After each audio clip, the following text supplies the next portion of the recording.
Hello guys, Capricorn, this is for you. Titingnan natin ang mga dapat ninyong malaman guys ngayong November 6, 2025. Okay Capricorn, ano ba mga dapat ninyong malaman at dapat ninyong iwasan at dapat ninyong tandaan? Okay Capricorn, ang unang-unang message sa inyo ay dapat ninyong malaman sa inyong sarili. Okay? Dapat ninyong malaman at tandaan. Kano ba ang inyong dapat na isipin, planuhin, at paunlarin. Okay? Sa inyong sarili. Okay, Capricorn. Dapat ninyong malaman na nandito ang step into your power. At ito ay quarter moon in Aries. Okay. Kumbaga maniwala ka sa iyong kakayanan, Capricorn, kung ano man ang inyong ginagawa sa kasalukuyan. Maniwala kayong meron kayong maiibuga, maniwala kayo na meron kayong sariling power, inner power, okay? Na hindi kailangan palagi ng approval ng ibang tao, hindi kailangan palaging kayo ay naghihingi ng advice sa ibang tao. Kailangan ninyong malaman na kayo ay may kakayanang magdesisyon, may kakayanan din na gumawa ng anumang hakbang para sa inyo sarili at hindi nakadepend sa ibang tao. Okay. Capricorn, simula ang reading na to ngayong November 6, 2025 at sa loob ito ng November. Okay? At ito ay para sa lahat ng Capricorn guys. Kaya almost everyday ako nagbabasa is napakarami ng mga Capricorn. Okay? O mga sign na binabasahan ko dito. Guys. At kung ito ay sa palagay ninyong ito ang inyong sitwasyon, ito ang inyong kasalukuyang nangyayari sa inyong buhay is ito yung inyong energy. Okay? Binibigyan kayo ng message sa araw na yon kung kailan ko binasa. Okay, Capricorn. Ano ba ang dapat ninyong malaman sa kasalukuyan? Nakapokus tayo sa kasalukuyan, guys. Punta sa future. Okay, November 6, 2025. Tatlong message dito na dapat ninyong malaman.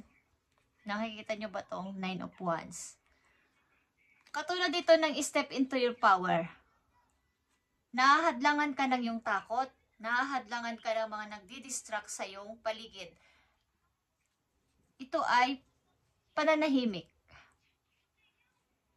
Maari din ang ilan sa inyo ay naghihintay ng pag-rescue ng ibang tao.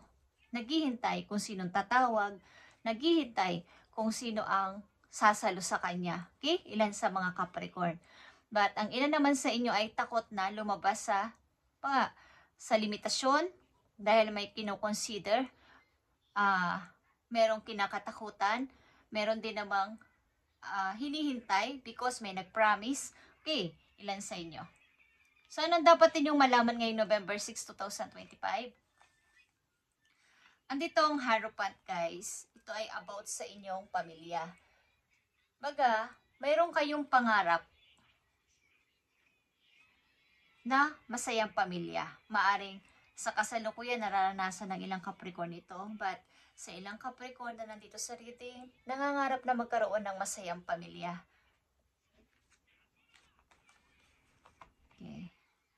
Andito ang 7 of Swords. Dapat ninyong malaman na may mga taong handa kayong pagsinungalingan sa paligid.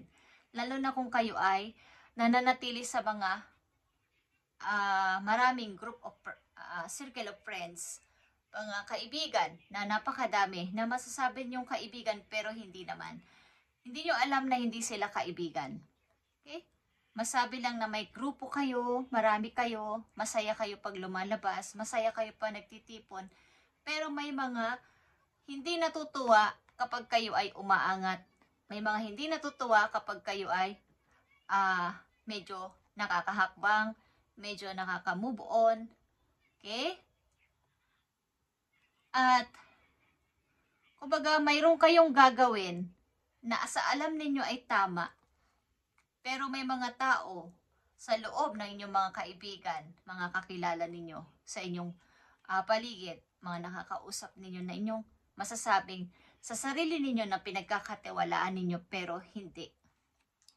Na kapag kayo may gagawing move, may gagawin kayong decision, meron kayong sasabihin, meron kayong ibubulgar, sila ay nakaputak agad sa iba o nagsasalita agad sa ibang tao na ganito ang gagawin ni Capricorn. Ganito ang kanyang next step. Okay? So, sinasabi ko dito sa mga Capricorn na nandito sa reading, huwag kayong masyadong katiwala sa mga friend ninyo, lalo na sa social media, kung kayo ay nakikipagkaibigan sa online. Na masasabi ninyong kaibigan, pero hindi nyo pa nakita sa personal.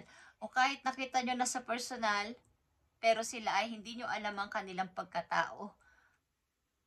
Mula pagkabata, okay, nakilala nyo lang din talaga. At nandito ang the moon. Okay. Marami talagang nagdi-distract sa'yo. Always. Kapag kayo ay may gagawing plano, merong iisipin, merong papangarapin. Marami sa inyo kumukontra o gustong kumontra, kaya ang inyong mga plano ay hindi matuloy-tuloy sapagkat may mga taong hindi natutuwa na kayo ay aangat sa buhay. Okay? Sa ilang Capricorn na nandito sa reading.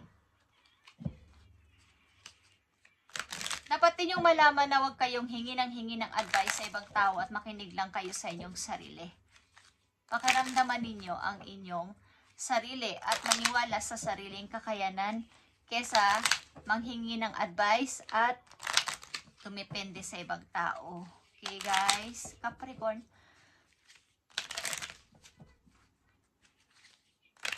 Nangangarap kayo ng masayang family. Para itong family tree. Okay? Family tree. Tingnan natin na mga message pa po yun. Ito man ay paalala sa inyo guys. Isang mahalagang message for Capricorn. Ngayong November 6, 2025. Okay. Andito ang fear of abandonment. Chasing, confidences, the chaser. Okay, ilan sa inyo mga Capricorn na nandito sa reading ay natatakot na iwanan? Natatakot din na maabandon na?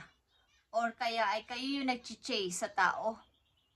Pagdating sa pag-ibig, ayaw nyo kayo ay iiwan at nagkakaroon ng toxic sapagkat ayaw nyo mawala siya.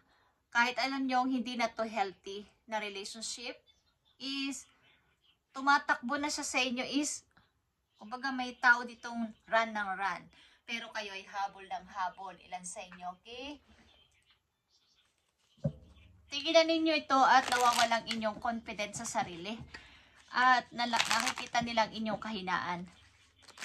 Kahit pasabihin ninyo na kayo ay naghahangad ng masayang family, kung alam nyo naman na kayo ay ginagawa ng parang tanga at pinapahabol-habol na lang, is natatakot kayong maabandon na, is hindi yun totoo guys. Nangangahulugan lang yun na hindi yun ang taong para sa inyo at hindi yun ang taong dapat ninyo pinapangarap na makasama sapagkat may kasinungalingan dito, okay? Pag about sa pag-ibig. Siguro nung kayo kabataan pa ay nakaranas kayo ng maabandon na. Ang ilan sa inyo, yung tipong naiwan. Maaring broken family ilan sa inyo at ayaw nyong maiwan na naman. Natatakot kayong mag-isa. Ang ilan ditong Capricorn ay hindi nakakaalis o hindi nakakapag ayos ng mga kailangan na mga aasikasuhin, halimbawa papeles, na walang kasama. Okay? Message for you, Capricorn. Mga paparating na message for you. Simula sa araw na to at sa buong November. Paparating sa yung message. I need 5 message.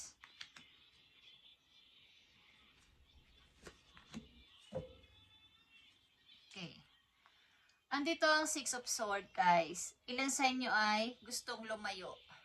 Gustong pumunta sa isang place na alam ninyong kayo ay magkakaroon ng katahimikan, magkakaroon ng peace of mind, at maaaring kasama ang taong hinihintay ninyo kung sakali. Taong pwede kayong alalayan, gabayan, at ituring na yung parang simula't simula ay parang wala. Yung wala nangyari, wala siyang maiitanong sa inyo na bakit ganito, bakit ganyan.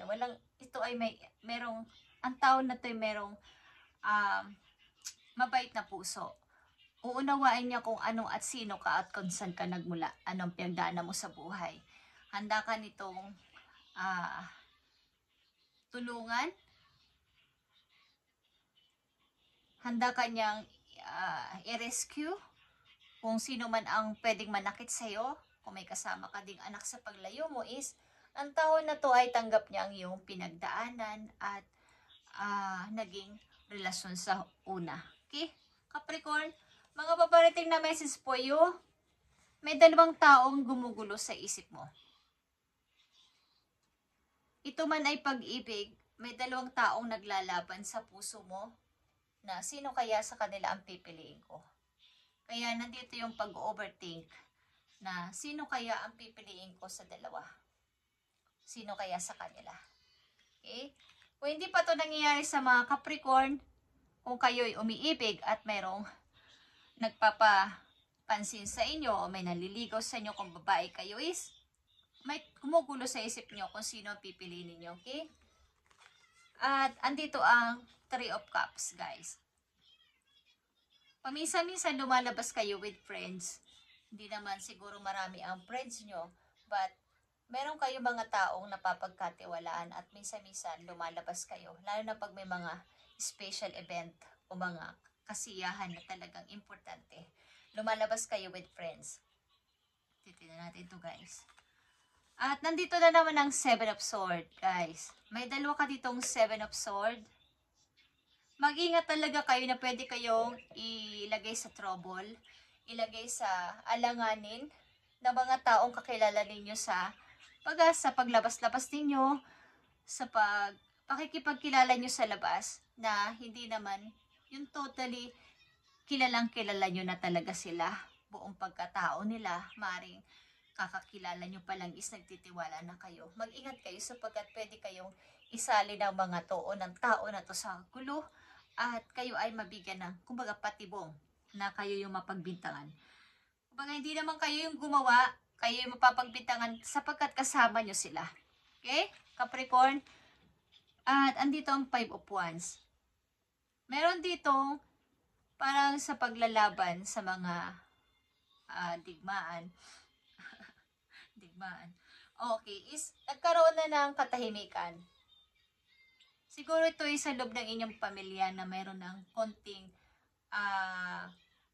katahimikan na tama na pag-usapan na lang natin to, huwag tayo mag-away-away. Kung may mga sama kayo ng loob sa akin o samahan tayo ng loob sa isa't isa, magkaroon tayo ng pag-uusap-usap na lang kaysa magbangayan tayo o mag-awayan. Okay. So, andito yung 6 of Cups, guys. Okay? Meron kayong mga gustong balikan sa inyong nakaraan. Capricorn, maaari din na kayo may mga, kung kayo nasa malayong lugar at nagtatrabaho sa malayong lugar, meron kayong mga iniwan sa inyong lugar na pinanggalingan, kung kayo nasa ibang bansa, na mga anak or mga mahal sa buhay na inyong naaalala at gusto ninyo nang makita. Okay? Namimiss nyo na sila. Ilan sa inyong Capricorn na nandito? So, nakikita ko dito, guys, kayo ay malapit agad sa mga bago ninyong kakilala. Madali kayong mapagkatiwala kayo kaagad. So, kayo ay magkaroon ng konting pagmamasid sa kanila. Kung ano ba talaga ang kailang ugali. Ito ba talaga ang pinapakita nila sa akin ay totoo o hindi? Sapagkat pwede kaya nilang isali sa gulo kung anong ginagawa nila sa buhay, ano ang kanilang mga modus, guys, pwede kayong isali sa gulo. Sapagkat may mga tao ditong something sinungaling, kumukuha ng hindi kanya, sa madaling salita, nangunguha ng ibang gamit, okay? kayo mag-ingat, Capricorn. At baka kayo isali na mga to sa kanilang ginagawa at kayo ay mapagbitangan lamang sapagkat kasama nyo sila.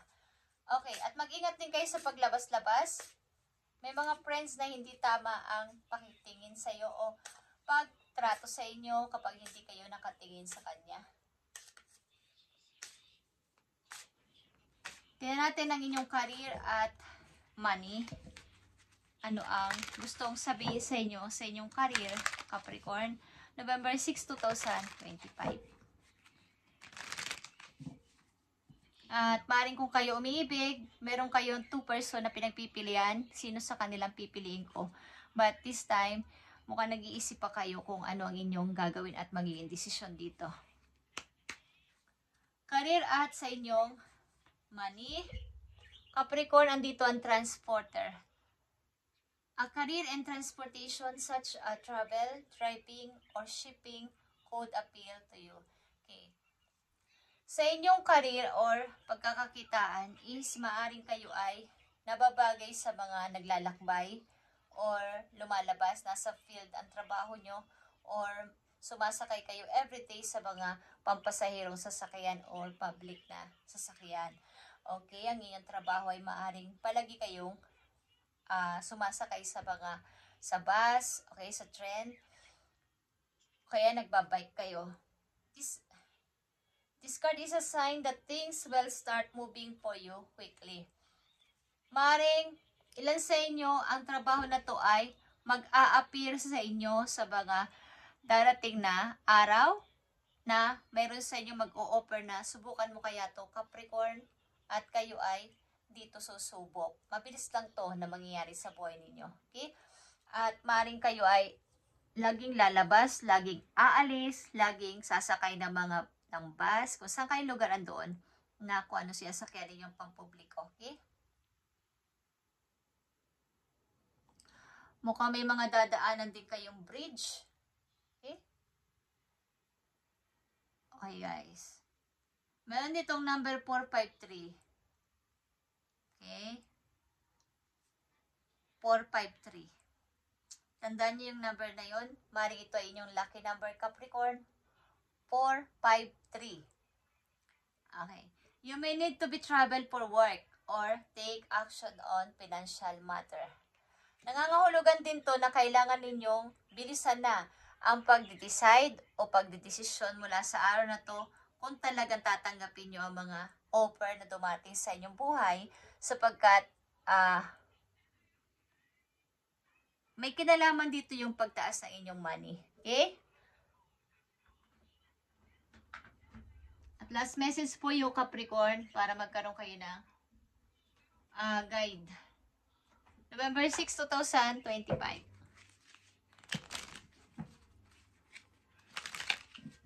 Sa inyong pag-alis-alis o pagsakay sa papuntang work, may madadaanan kayong bridge, something, ang inyong sasakyan.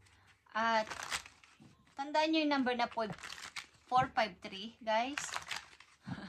Mari ito inyong lucky number.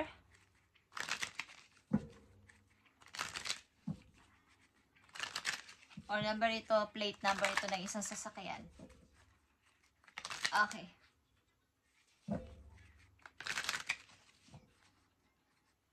Para to sa mga Capricorn ngayong November 6, 2025, ibigay mo ang tamang message at advice sa kanila para magkaroon sila ng guide, spirit angels from heaven, Lord in heaven.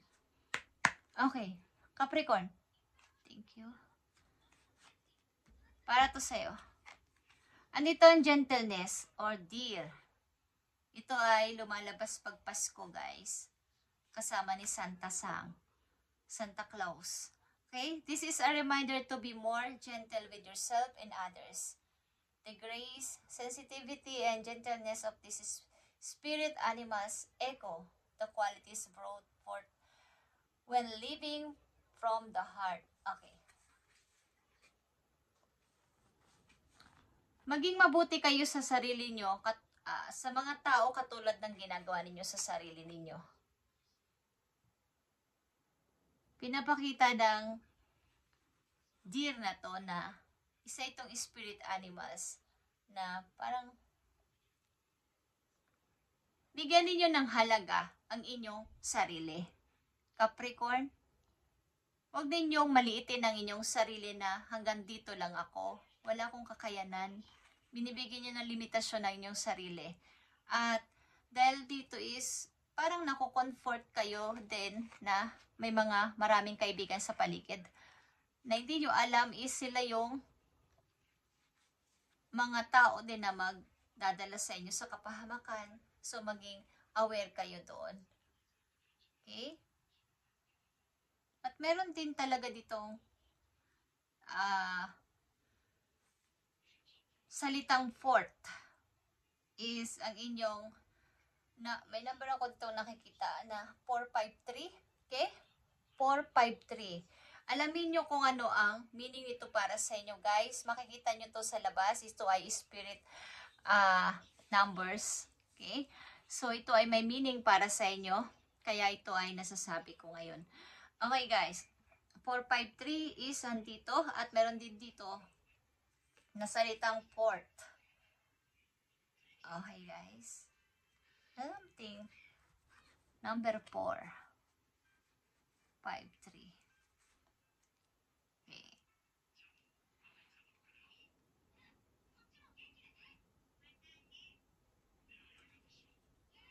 Andito din ang straight. Ito ay bear. Si Papa Bear. Okay, guys? Maniwala kayo sa inyong kakayanan at inyong mga pananaw sa buhay. Huwag nyo silang pakinggan. Kung ito yung pananaw nyo, ito yung pananaw nyo. Huwag nyo sabihin na, baka magalit si ganyan. Baka hindi niya magustuhan ang sasabihin ko. Sabihin nyo kung anong gusto nyo sabihin. At huwag kayong matakot kung ano yung pananaw nyo sa buhay, mga panindigan nyo sa buhay. Kapag meron kayong kinakausap o binibigyan ng idea, something. You are free to roam at will and follow your path. Okay.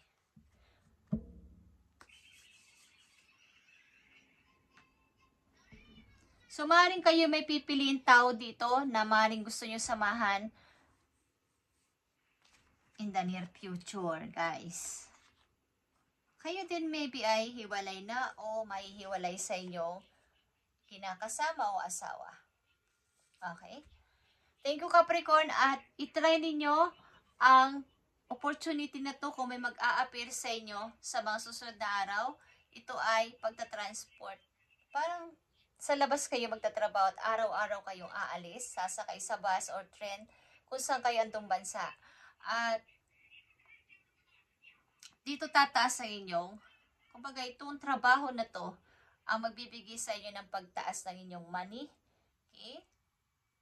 Maring ilan din sa inyo yung nagsiship, something shipping, ang inyong pinagtatrabahuhan or nagda-drive. Okay? Bus driver, something. Okay.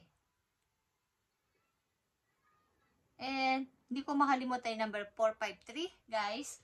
Kayo maging aware sa number na makikita nyo. Something na ito ay, may message ito para sa inyo.